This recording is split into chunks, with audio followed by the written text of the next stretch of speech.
नमस्कार शेतकरी बांधवांनो, पुन्हा एकदा डॉक्टर किसानच्या यूट्यूब चॅनलला तुमचं सगळ्यांचं खूप खूप स्वागत। व्हिडिओला सुरुवात करायच्या अगोदर आज अक्षय तृतीयाच्या सगळ्या महाराष्ट्रातील तमाम शेतकरी बांधवांना, शेतकरी बांधव असतील, बंधू भगिनी असतील, सगळ्यांना डॉक्टर किसानच्या परिवाराकडून खूप खूप साऱ्या शुभेच्छा देत असताना खरड छाटणीमधील सूक्ष्मगड निर्मितीसाठी महत्त्वाचा सूर्यप्रकाश आणि विरळणी याचं किती महत्त्व आहे त्या संदर्भात आजचा हा व्हिडिओ खूप महत्त्वाचा आहे। आपण सुधाकर व्हरायटीच्या प्लॉटमध्ये या ठिकाणी उभे आहोत। आपल्यासोबत शेतकरी आहेत। प्रथमतः त्यांचं नाव आपण या ठिकाणी जाणून घेणार आहोत। दादा, आपलं पूर्ण नाव सांगा। शांताराम मुद्राम, राहणार गाजरवाडी, तालुका निफाड, जिल्हा नाशिक। आपला मोबाईल नंबर 90218746. आपले बंधू आहे सोबत। दादा या एक फक्त एकच प्रश्न विचारतो। मी 2 वेळा आतापर्यंत येऊन गेलो, आज तिसरी वेळ आहे। गेल्या वर्षाचा काय अनुभव आला की जेणेकरून द्राक्ष शेतीमध्ये खरोखर मोबाईलवर आलेला शेड्यूल वापरल्यानंतर आपल्या उत्पादनातील खर्चात बचत होऊन उत्पादनात वाढ होती, काय अनुभव आला तुम्हाला? तसं जर म्हटलं तर आम्हाला जो 100% रिपोर्ट आलेला आहे आणि आमचा जो एक्स्ट्रा जो खर्च होत होता तो आमचा कमी झालेला आहे आणि जे तुम्ही जे शेड्यूल सांगतात ते आम्ही त्या पद्धतीने फॉलो करतो ना, त्यामुळे आमचं 100% बचत होते। आता ही छाटणी किती तारखेची आहे? 8 तारखे 8/4। आज आपण 9/5ला म्हणजे 31 दिवसाचा प्लॉट आहे। फुटी जर आपण बघितल्या 31 दिवसात बऱ्याचशा शेतकऱ्यांचे मला कॉल येत आहेत, मागं पुढं फुटतायत, टेम्परेचर आहे, परंतु 31 दिवसामध्ये आपण या प्लॉटमध्ये किती लोड घेतला, किती माल काढला? या प्लॉटमध्ये 100 क्विंटल एक्सपोर्टला गेला आणि 50 क्विंटल साध्या म्हणजे 150 क्विंटल माल काढला। एक किती क्षेत्र आहे? 1 एकरामध्ये। तर असं करूनही आपण जर फुटी बघितल्या, एकसारख्या फुटी या ठिकाणी दिसत आहेत। आता ही गर्दी या ठिकाणी व्हिडिओचा विषय आहे विरळणीचं महत्त्व आणि सूक्ष्मगड निर्मितीमध्ये आपण कशा पद्धतीने अन्नद्रव्य व्यवस्थापन केलं पाहिजे। वाढत्या तापमानात एकसारख्या फुटी मिळाल्यानंतर या ठिकाणी विरळणी कशी केली पाहिजे। या फुटी ज्या खालच्या दिशेच्या आहेत त्या मी काढून टाकतोय। उद्या किंवा परवा या ठिकाणी ती विरळणी करणार आहे। विरळणी केल्यानंतर पुढचे 3-4 दिवस जाऊ द्या, 9-10 पानावर शेंडा येऊ द्या, मग सपकेन करा।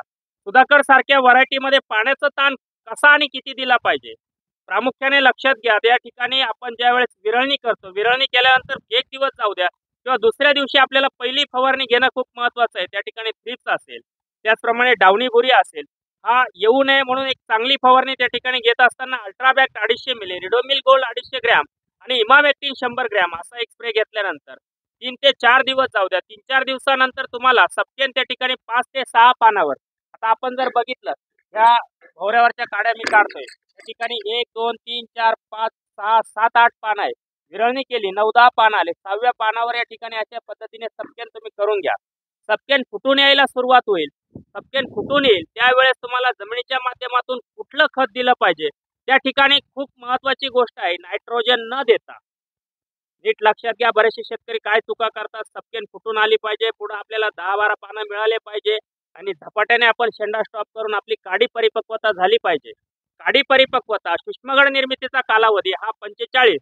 आज 31 दिवसाच्या प्लॉटमध्ये उभे आहोत, म्हणजे पुढच्या 6-7 दिवसात 37-38 दिवसाला या ठिकाणी सपकेन होईल आणि 40-45 दिवसाच्या दरम्यान सूक्ष्मगड निर्मिती व्हायला सुरुवात होईल। सूक्ष्मगड निर्मिती हा प्रत्येक वेलीमध्ये, प्रत्येक काडीमध्ये 100% होतो, परंतु त्या घडाचं पालन पोषण करताना शेतकऱ्यांकडून चुका होतात आणि ऑक्टोबर गोडीबार छाटणीमध्ये त्या ठिकाणी कमकुवत घड निघणं, घड बाळीवर जाणं, घड गोळी होणं या समस्या येऊ नये म्हणून 65 ते 100 दिवसामध्ये आपण अन्नद्रव्य व्यवस्थापन कसं केलं पाहिजे।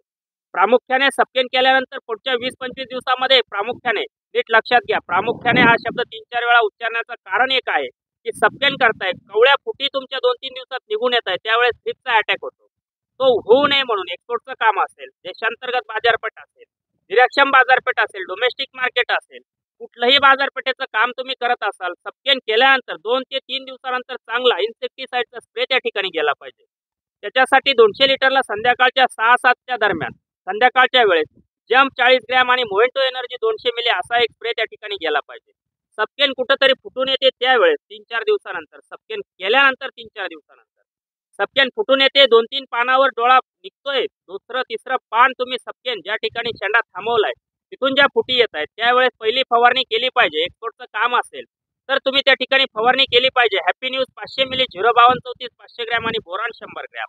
आणि त्याच वेळेस जमिनीच्या माध्यमातून मध्यम जमीन असेल, हलकी जमीन असेल, भारी जमीन असेल, नीट समजून घ्या, सपकेन फुटून आलेले 2-3 पानावर हलकी जमीन असेल 3 ते 4 दिवसाचा गॅप राहू द्या. पाणी तुम्ही 4 तास देत असाल त्या ठिकाणी 2च तास पाणी द्या. मध्यम जमीन असेल त्या ठिकाणी 6 ते 7 दिवसाचा गॅप असेल 4 तास पाणी देत असाल 3 तास पाणी द्या. भारी जमीन असेल 8 दिवसाचा गॅप देत आहे 6 तास 5 तास 4 तास पाणी देत आहे त्या ठिकाणी 3.5 ते 4 तास पाणी देऊन 9 ते 10 दिवसाचा डिस्टन्स त्या ठिकाणी ठेवा. काडीचा जोम त्या ठिकाणी कमी राहिला पाहिजे. व्हिगर ज्याला आपण म्हणतो ती कमी राहिली पाहिजे. आता हॅपी न्यूज 05234चा स्प्रे दिला 5 ते 6 दिवस जाऊ द्या. आपण कीटकनाशकची जंप आणि मोहितो एनर्जीची स्प्रे करून घेतला. 5-6 पानावर फुटी यायला सुरुवात झाल्या. बगल फुटी काढून घ्या. बगल फुटी काढून घ्या. सप्लेन केल्यानंतर 15 दिवसाच्या आसपास बगल फुटी काढून घ्या आणि त्याच वेळेस दुसरं पाणी जो 9-10 दिवसाचा डिस्टन्स आहे भारी जमिनीतला हलकी आणि भारी आणि मध्यम तुम्हाला समजून सांगण्याचा प्रयत्न केला. त्या प्रकारानुसार पुढचं पाणी ज्या वेळेस द्याल त्यावेळेस फॉस्फरस लेवल तुमच्या जमिनीमध्ये चांगल्या पद्धतीने लेवल मेंटेन राहिली पाहिजे. वेलीमध्ये फॉस्फरस राहिला पाहिजे. आणि जर आपल्याला काही डाऊटफुल असेल तर 55 दिवसाला 45, 50, 55, 60 दिवसापर्यंत तुम्ही पिटिओल अनालिसिस करू शकतात. पानदेट परीक्षण त्या ठिकाणी करून घ्या. पानदेट परीक्षणाचा रिपोर्ट तुमच्याकडे आला त्या ठिकाणी पोटॅश लेवल किती आहे, एक्सेस नायट्रोजन आहे का, फॉस्फरस लेवल किती आहे, त्याचप्रमाणे झिंकची कमतरता आहे का, बोरान किती कमी आहे, मॅग्नेशियम असेल, लोह असेल, जास्त ज्याला आपण म्हणतो झिंक असेल, या सगळ्या गोष्टी जर तपासून बघितल्या आणि त्या पद्धतीत पुढे जर घडाचं पालनपोषण तुम्ही व्यवस्थितरित्या जर करू शकले तर गोडीबार छाटणीमध्ये तुम्हाला कुठल्याही पद्धतीत अडचणी येणार नाही. आणि खोडकीड असेल, मिलीबग असेल, त्यासाठी एक्सपोर्टचं काम तुम्ही जर करत असाल, ज्यावेळेस शेंडा स्टॉपिंग कराल, एखादा चांगला अवकाळी पाऊस होईल किंवा सुरुवातीचा पहिला मोसमी पाऊस आपल्याकडे आला, पाऊस गॅप देतोय, तुमची बाग खरड छाटणीनंतर 80, 85, 90 दिवसाच्या आसपास आले, त्यावेळेस एक्सपोर्टचं काम करत असताना तुम्हाला ड्रिंचिंग करणं गरजेचं आहे. एकरी 1 लिटर मेटाबीट आणि त्याच्यासोबत 5 किलो 13-0-45 जर तुम्ही ड्रिंचिंग करून घेतलं तर मिलीबगची समस्या गोडीबार छाटणीमध्ये तुम्हाला येणार नाही. आपण अक्षय तृतीयाच्या शुभेच्छा देत असताना हा व्हिडिओ घेतोय मित्रांनो. बरेचसे शेतकरी विचारतायत त्या ठिकाणी द्राक्ष शेतीतील उत्पादन खर्च कसा कमी केला पाहिजे. खूप सारे व्हिडिओ गेल्या 2 वर्षापासून मी देण्याचा प्रयत्न केला. पण शेतकऱ्याशी बोलत असताना गेल्या वर्षाचा अनुभव या ठिकाणी आपण जाणून घेणार आहोत की गेल्या 2 वर्षापूर्वी ते स्वतः द्राक्ष शेती सांभाळत होते, परंतु 2023-24ला जेव्हा डॉक्टर किसानला ते जुडले गेले, परत एकदा 2024-25ला देखील जुडले आहेत. तर 2023-24चा काय अनुभव आहे तुमच्या पाठीशी? 2023-24ला पुढे या, मोठ्याने बोला. काय अनुभव आला गेल्यावर? 2023-24ला तुमचं शेड्यूल पूर्णपणे फॉलो केल्यानंतर उत्पादन खर्च पण कमी आला आणि उत्पन्न पण वाढ.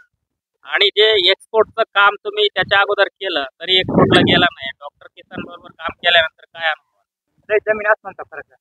जमीन आणि आसमान म्हणजे काय नेमका किती म्हणजे फरक? तो खर्च पण वाढला होता आणि मिलीबग बुरीचा समस्या खूप जाणवल्या. मागच्या वर्षी एक्सपोर्टला गेल्यामुळं रेट पण मिळाले आणि उत्पादन पण वाढलं.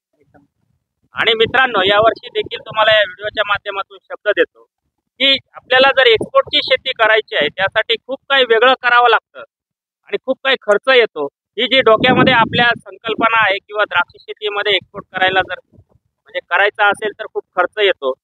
तुम्हाला काय वाटलं वर्षभरामध्ये एक्सपोर्ट तुम्ही केलं, 100 क्विंटल माल या प्लॉटमधून एक्सपोर्टला गेला, खूप काही खर्च आला किंवा खूप काही वेगळ्या औषधांची फवारणी किंवा काही नाही? आणि खर्च तर एकदम कमीच आला, पण सरांनी जे काही सांगितलं ना ते 100% फॉलो केलं होतं. फॉलो केल्यामुळे काय झालं तर आम्हालाच वाटत होतं की दुसरं मारावं का मिलीबग दुसरं हे घ्यायला पाहिजे का नाही, ते न घेता फक्त सरांनी जे सांगितलं तेवढंच केल्यामुळं एक्स्ट्रा खर्च एकदम वाचून गेला. आणि आता यावर्षी आपलं पहिलं वर्ष होतं डॉक्टर किसानला जोडल्यानंतर 150 क्विंटल माल 100 क्विंटल एक्सपोर्टला गेला, राहिलेला 50 क्विंटल तुम्ही लोकलला दिला. पण या वर्षीचं आपलं 2024-25चं टार्गेट आहे 120-30 क्विंटल माल आपण काढू, पण 100% पूर्ण हार्वेस्टिंग आपल्याला त्या ठिकाणी एक्सपोर्टला करता आली पाहिजे. त्याच अनुषंगाने आपण वर्षभर काम करणार आहोत. आजचा व्हिडिओचा विषय तुम्ही शेवटपर्यंत ऐकला. एकसारख्या फुटी मिळवायच्या. सूक्ष्मगड निर्मिती केल्यानंतर आपल्याला त्या गडाचं पालनपोषण करायला काय अडचणी येतात त्या संदर्भात हा व्हिडिओ तुम्ही शेवटपर्यंत बघितला. चॅनलला प्रथम आला असाल चॅनल सबस्क्राईब करून व्हिडिओला लाईक आणि शेअर करायला विसरू नका. नमस्कार.